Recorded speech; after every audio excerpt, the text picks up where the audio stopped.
العلية والشجاعة الحسينية والعبادة السجادية والمعصار الفاطرية والآثار الجعفرية والعلوم القادرية والحجج الغزية والجود الثقفية والنقابة النقبية والهيبة العسكرية والغيبة الإلهية.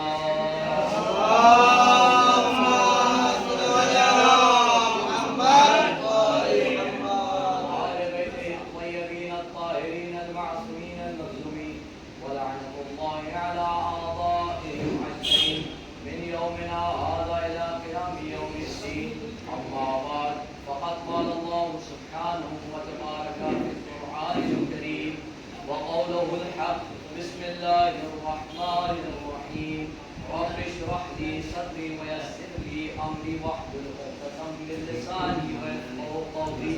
بسم الله الرحمن الرحيم يا ايها الذين امنوا وابتغوا اليه الوسيلة وجاهدوا في سبيله لعلكم تفلحون.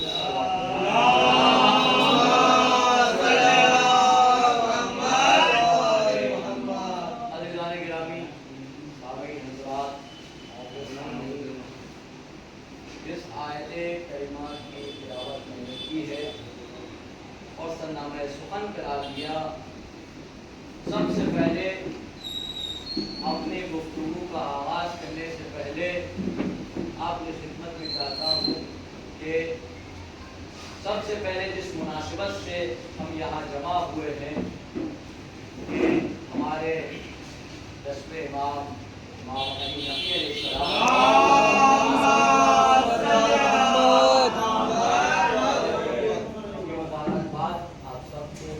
پیش کرتا ہوں اور ایک صلوات کے ذریعے ہمارے امام زمانہ کے درپیش ایک بہترین صلوات کے ذریعے سے مبارکباد.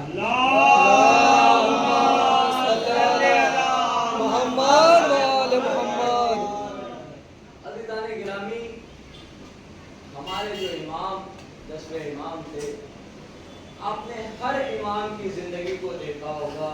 امام نے جتنے بھی امام ہیں انہوں نے ہر امام آنے کے بعد علم پر زیادہ توجہ دی تاکہ اس کے ذریعے سے انسان اسلام کو سمجھ سکے، اسلام کو درک کر سکے اور اس کے مطابق عمل کر سکے. یہ سب سے ضروری چیز تھی.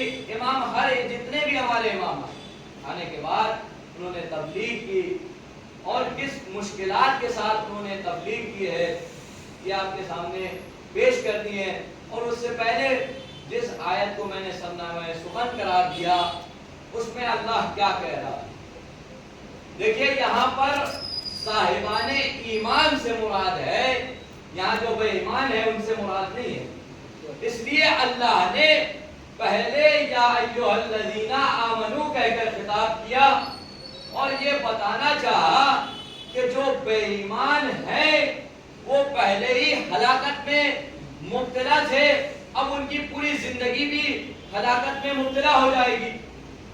یعنی ایمان والوں سے خطاب کیا اور کہا، حکم دیا کہ وابتغوا الیہ الوسیلہ، کہ آپ وسیلے کو تلاش کریں.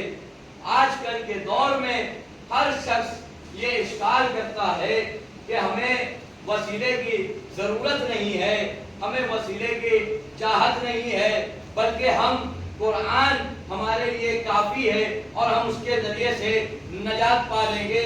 تو میں ان سے یہ کہنا چاہتا ہوں کہ انسان کوئی بھی چیز بغیر وسیلے کے انجام دے ہی نہیں سکتا. تو پھر یہ کائنات، اتنی بڑی کائنات اللہ نے خلق کیا اور خلق کرنے کے بعد اس ذات میں اتنی عظمت پائی جاتی ہے، اتنے فضائل و کمالات پائے جاتے ہیں کہ اس کو درک ہر کوئی نہیں کر سکتا، ہر ذات نہیں کر سکتی.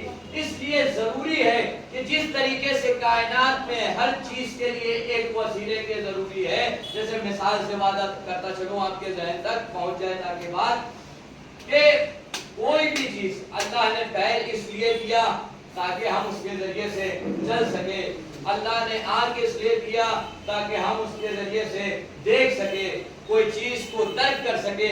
جب ہمارے جسم میں جتنی بھی چیزیں موجود ہے، ہر ایک چیز کے لیے کوئی نہ کوئی کام ہے اور وہ وسیلہ قرار پاتا ہے اس کام کو انجام دینے کے لیے، تو اللہ اتنی بڑی اتنی عظیم نعمت خلق کر رہا ہے، اتنی بڑی کائنات کو خلق کر رہا ہے، اور اس کا مقام بھی اتنا اعلیٰ ہے کہ وہاں تک ہر ذات کی رسائی ہو نہیں سکتی، تو پھر اس کائنات میں ہم کیسے خدا سے ڈائریکٹ پہنچ سکتے ہیں اور کیسے ہی خدا سے بغیر وسیلے سے دعا کر سکتے ہیں، ڈائریکٹ بغیر وسیلے کے اللہ تک پہنچ سکتے ہیں اور اللہ کے کلام کو درک کر سکتے ہیں۔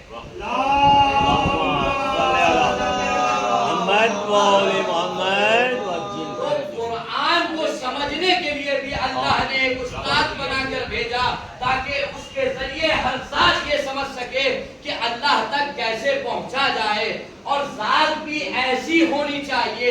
آپ وسیلہ کسے قرار دیں؟ قرآن کہہ رہا ہے وَابْتَغُوا إِلَيْهِ الْوَسِيلَةَ، آپ وسیلے کو قرار کیسے دیں گے؟ پہلے خود کے اندر اتنی معرفت اور علم ہونی چاہیے کہ آپ تمیز پیدا کر سکے کہ کون عالم ہے اور کون جاہل ہے۔ اور یہ جب ضروری ہے تو عزیزان گرامی یہ بات بھی سمجھنا ضروری ہے کہ آپ کو معرفت حاصل کرنی ہے تو کس کے ذریعے حاصل کرنی ہے اور کس کی حاصل کرنی ہے۔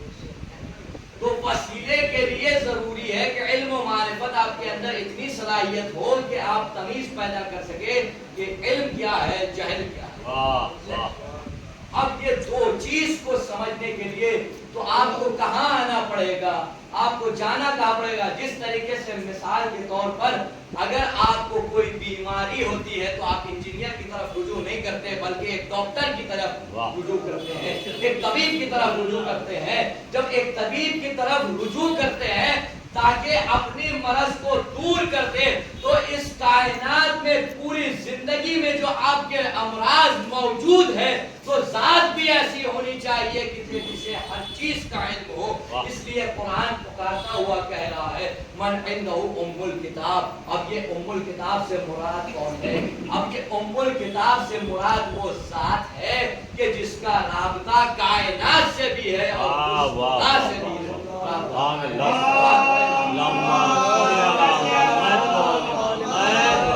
وسیلے کے لیے اب ذات ہونی چاہیے اور وہ ذات میں علم اور جہل کے درمیان آپ کو فرق معلوم ہونی چاہیے۔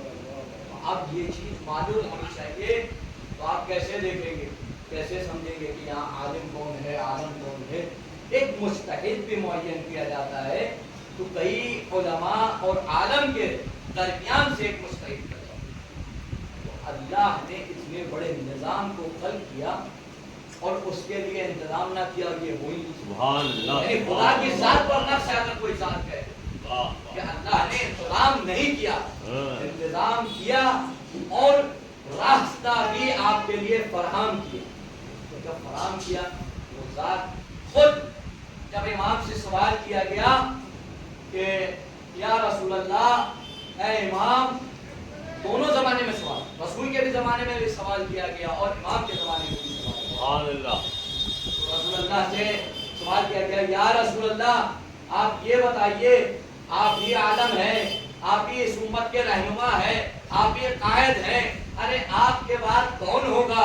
اب بہت ایسے بیٹھے تھے جنہوں نے یہ توقع کر لیا کہ مجھے ہی رسول اللہ اپنی جگہ پر بیٹھائیں گے، اور وہیں پر ان لوگوں نے جو توقع کیا تھا اسی توقع کو توڑ کر رسول اللہ نے بتایا کہ جب یہ سوال ہوا کہ یہ وسیلے سے مراد کون ہے، ہم وسیلے کو قرار کسے دیں، کس ذات کو وسیلہ قرار دیں، تو اپنے سینے پر ہاتھ رکھا اور ہاتھ رکھنے کے بعد جیسے ہی مسجد سے مولا کائنات تشریف فرما رہے تھے، جیسے ہی مولا کائنات آ رہے تھے، مسجد میں داخل ہو رہے تھے، رسول اللہ نے ان کی طرف نگاہ کی اور نگاہ کرنے کے بعد کہا انتا وسیلتہ، یعنی یہ ذات جو ہے اصل وسیلہ ہے کہ جو پوری کائنات کو سنبھالے گا اور کائنات کے بعد بھی یہ ہوگا۔ اور یہ وسیلے سے یہ بات سمجھ میں آتی ہے کہ اللہ نے بغیر رہنما کے اس کائنات کو ترک حکم دے کر بتا رہا کہ رہنما۔ اور آج کی مناسبت سے چند امام کے فضائل و کمالات آپ کے خدمت میں پیش کرتی ہے۔ ہمارے 10ویں امام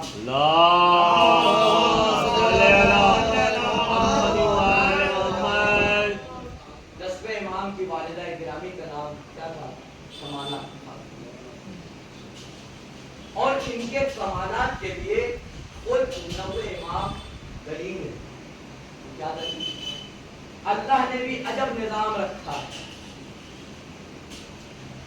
نور علی نور سمجھے کہ نور علی نور، یعنی اس کی جو نور علی نور سے مراد یہ ہے کہ ایک نور پر دوسرا نور حجت، یعنی اللہ نے بھی اس امام کی مدح و ثنا اور کمالات کو پہچانایا اس طریقے سے کہ پہلے نور کی حجت قائم کیا، اس کے بعد دوسرے نور کو بھیج کر بتایا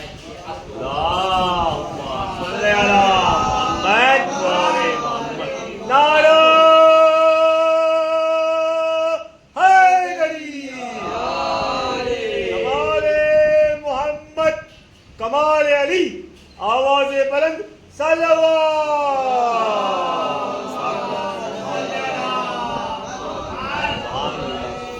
اللہ نے 10ویں امام کی پہچان بھی 90 حجت کے ذریعے پہچانوا، تاکہ کوئی یہ اشکال نہ کر سکے کہ کوئی جاہل ایک عالم کی تشخیص کیسے دے سکتا ہے، کیسے مشخص کر سکتا ہے کہ کوئی عالم کوئی جاہل ہو اور وہ عالم کہہ دے کہ پہلے خود اس کے اندر علم ہونی چاہیے، اس کے بعد وہ پہچانوائے کہ یہ عالم۔ نائب بھی ویسا ہو جیسا لیڈر ہو، یعنی جانشین ویسا ہونا ضروری ہے کہ جیسے اصل اس کے اندر علم و حکمت اتنے کمالات تک ہو کہ وہ تاکہ پوری قوم کو ٹھیک کر سکے۔ تو اللہ نے بھی ایک لیڈر کے ذریعے دوسری لیڈر کی پہچان کرے، یہ اصل مقصد ہے۔ تو علم و کمالات کے لیے شافعی لکھتے ہیں، کیا لکھتے ہیں؟ ان کان الصغیر السن فهو الکبیر، فهو الکبیر۔ کیا بولا تھا کہ اگر کوئی کم سنی عمر، ہمارے امام کی کتنی کم عمر، کم سنی عمر، امام کی کم سن عمر ہے، اس کے لیے کہتے ہیں شافعی کی کم سن اور عمر میں اتنے کمالات تھے، انہیں کبیر القدر کہا جاتا ہے۔ کبیر القدر کا معنی کیا ہے؟ یعنی ان کی منزلت اتنی تھی کہ وہاں پر بڑے بڑے عالم بھی ان کم سن امام کے سامنے کچھ، یعنی قدر و منزلت میں بہت اعلیٰ مقام، ان کے فضائل و کمالات کافی مشہور، یعنی لوگ حیرت زدہ ہے کہ کیسے ممکن ہے کہ 5 سال کے امام ہیں اور انہیں کائنات سے قبل کی بھی علم ہے اور کائنات کے بعد کی بھی علم ہے۔ یعنی امام کے فضائل و کمالات، علم کے منزلت دیکھیے کہ امام کے لیے خود کہا جا رہا ہے کہ امام کئی ادیب، کئی حکمت والے، کئی مشہور شاعر، وہاں شاعری کا بھی بڑا، اس میں بھی سب سے افضل امام کو قرار دیا ہے۔ اور یہ تعریف کی بات، یہ خود ہمارے 90 امام کی تعریف ہے۔ لیکن 10ویں امام کے سلسلے میں ملتا ہے کہ جب امام کی ہمارے 90 امام کی رضا ہو گئی، اس کے بعد ہمارے 10ویں امام کم سن کے تقریباً 5، 6 یا 7 سال کی عمر تھی، اور جب امام گزر گئے تو اس وقت اس دور حاضرہ میں بادشاہ تھا معتصم باللہ، 10ویں امام کے معتصم باللہ، وہ امام کے زمانے میں تھا، اور اس کے اندر وہی روش تھی جو پہلے والے اس کے نسل سے بادشاہت میں تھی، یعنی اہل بیت سے دشمنی اور امام سے دشمنی۔ جب اہل بیت اور امام سے دشمنی تھی تو وہ یہ نہیں چاہتا تھا کہ امام جیسے ہی وقت امام کا گزرتا رہے گا لوگ ان سے ملنے کے لیے بے چین، ان سے فیض یابی حاصل کرنے کے لیے بے چین ہوں گے، ان سے استفادہ کے لیے بے چین۔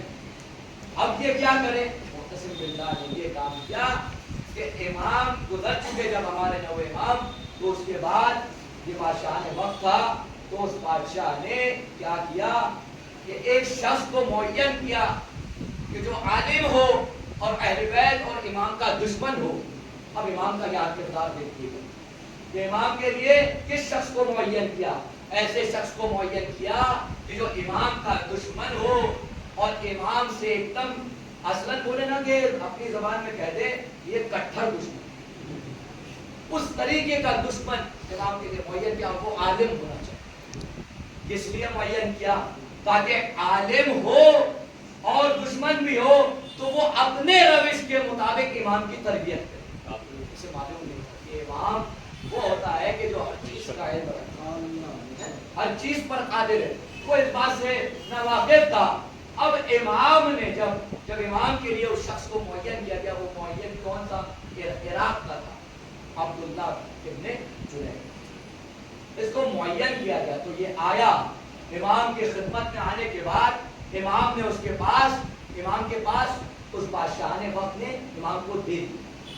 یہ اب ان کی تربیت آپ کے ذمہ میں, ان کی تربیت. اب وہ یہ چاہتا تھا کہ تربیت جو امام کی ہوگی اپنے روش کے ذریعے سے ہو تاکہ کوئی امام کے پاس فیض حاصل نہ کر سکے, فیض یاب نہ ہو سکے اور امام ان کے روش پر چلے, یعنی جیسے وہ حکومت چلانا چاہے ویسے چلے. اب یہ جب معاجرہ تھا تو امام کو اس کے پاس دیا اور دینے کے بعد اس شخص کے پاس دینے کے بعد یہ ہوا کہ تمام لوگ حاضر ہونے کے بعد امام سے کوشش کرتے تھے کہ ملاقات ہو جائے, شیعوں کی ملاقات ہو جائے امام سے. تو اس نے اتنی پابندی لگا دی کہ امام کا چہرہ تک بھی کوئی نہیں دیکھ سکتا. اور وہ تربیت کرنے کے اب راوی بیان کرتا ہے, دیکھیے گا جملہ دیکھیے گا, راوی نے کہا کہ ہاشمی غلام کہاں ہے. تو جو شخص کو جس کے ذمے میں امام کی تربیت دی تھی وہ شخص کافی ناراض ہوتے ہوئے دیکھتا ہے عبداللہ ابن جنید, راوی کو دیکھتا اور کہتا ہے یہ ہاشمی غلام نہیں ہے, سید الہاشمی ہے, یہ ہاشمیوں کے سردار ہیں, انہیں غلام نہ کہنا. اب عزیز و جملہ سنیے گا کہ اس کے بعد یہ کہتا ہے عبداللہ ابن جنید کہتا ہے یظن الناس, کیا کہا کہ یظن الناس انا عالمہ واللہ انا واللہ تعلموا منہ. یعنی اس جملے کا مطلب کیا ہے؟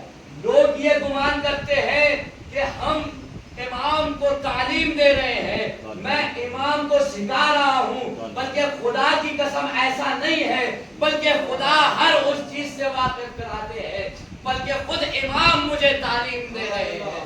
عزیزان گرامی غور کریے گا, جب یہ جملہ کہا کہ خود امام تعلیم دے رہے ہیں, لوگ حیرت میں حیرت زدہ ہے کہ وہ شخص وہ کہتا ہے عبداللہ ابن جنید کہتا ہے کہ جب میں نے کسی بھی ادب کے ابواب کو امام کی خدمت میں پیش کرتا تھا, تربیت کے لیے پیش کرتا تھا, امام ہر اس ایک باب سے کئی باب کھولتے تھے, کئی ابواب کو کھولتے تھے. تو سمجھ میں یہ آیا کہ اگر یہ کوئی ذات اگر کوشش کرے امام کو تعلیم دینے کی, وہ خود امام جو شخص اگر چاہے امام سے دور رکھنے کی, امام سے محبت نہ کرنے کی, جس کی تربیت میں دیا تھا وہ خود امام کا کلمہ پڑھ رہا تھا اور خود امام کے علم کی تصدیق کر رہا تھا کہ ان سے کائنات میں کوئی بڑھ کر عالم نہیں ہے اور ان سے بڑھ کر کوئی قابل نہیں ہے. وہ ذات سے ہمیں معلوم ہوا کہ اگر کوئی عالم بھی ہو اور معرفت حاصل کرنی ہو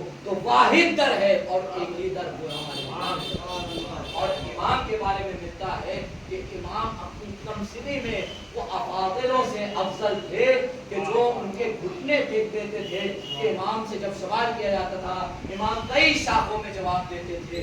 اب یہ سمجھ میں آیا کہ ہمیں سب سے زیادہ ضرورت ہے ہمارے پاس خود علم ہونی چاہیے, اتنی معرفت ہونی چاہیے اپنے امام کی کہ تاکہ اس کے ذریعے سے ہم پوری کائنات کو بتا سکے کیا وہ کوئی در ہے وہ صرف اور صرف واحد امام کے در ہے. صلوات پڑھیں